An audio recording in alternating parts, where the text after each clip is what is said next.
আশা করি সবাই ভালো আছেন। আজকের ভিডিওতে আমি আপনাদেরকে দেখাবো যে আমরা যদি কোনো সমস্যায় পড়ি এই ইন্ডেক্সারটি নিয়ে, যে আমাদের এখানে লিঙ্ক আপনার ইন্ডেক্স হতে সময় নিচ্ছে, তারপরে হচ্ছে আমরা কিভাবে প্যাকেজটি আবার রিনিউ করব। যদি কোনো প্রশ্ন থাকে সেই ক্ষেত্রে আপনারা কী করতে পারবেন, আপনাদের এখানে কিন্তু লাইভ চ্যাট অপশন রয়েছে, অর্থাৎ লাইভ চ্যাটের মাধ্যমে আপনারা এখানে কিন্তু কন্ট্যাক্ট করে নিতে পারবেন। আর যদি আপনারা লাইভ চ্যাটে কন্ট্যাক্ট না করেন সেই ক্ষেত্রে কিন্তু আরও একটি অপশন রয়েছে, বেশ কয়েকটি অপশন রাখা আছে এইখানে, অ্যাডমিন রেখেছে যে আপনারা কীভাবে মূলত এখানে কাজ করবেন। এখানে দেখতে পাচ্ছেন যে হোয়াটসঅ্যাপ নামে বাটন রয়েছে, কন্ট্যাক্ট হোয়াটসঅ্যাপ সাপোর্ট।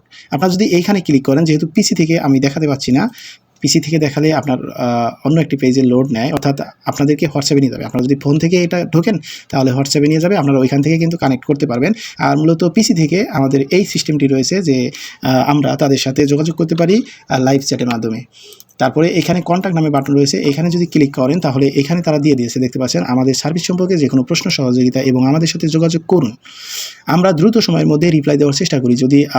যদি আমাদের টুল প্যাকেজ অথবা কাস্টম সার্ভিস নিতে চান তাহলে নিচের মাধ্যমে যোগাযোগ করতে পারেন। অর্থাৎ এখানে তারা হোয়াটসঅ্যাপ লিঙ্ক দিয়ে রাখছে, এখানে ক্লিক করলেও কিন্তু আমরা হোয়াটসঅ্যাপের মাধ্যমে তাদের সাথে যোগাযোগ করতে পারবো। তো এই ছিল ভিডিও, আসলে জানিয়ে দিলাম যে এই ওয়েবসাইট থেকে আমরা কিভাবে তাদের কন্ট্যাক্ট সাপোর্টটা পেতে পারি। এখানে 3টা মাধ্যম রয়েছে। এইখানে কন্ট্যাক্ট নাম্বারে আসলে আপনি পেয়ে যাবেন তাদের হোয়াটসঅ্যাপ বাটন, এবং যদি আমরা ইন্ডেক্সার পেজে থাকি এইখানেও কিন্তু পাবেন হোয়াটসঅ্যাপ সাপোর্ট, আর লাইভ চ্যাট অপশন তো রয়েছেই। তো ধন্যবাদ, এইটুকুই ছিল এইটার জানিয়ে দেওয়ার।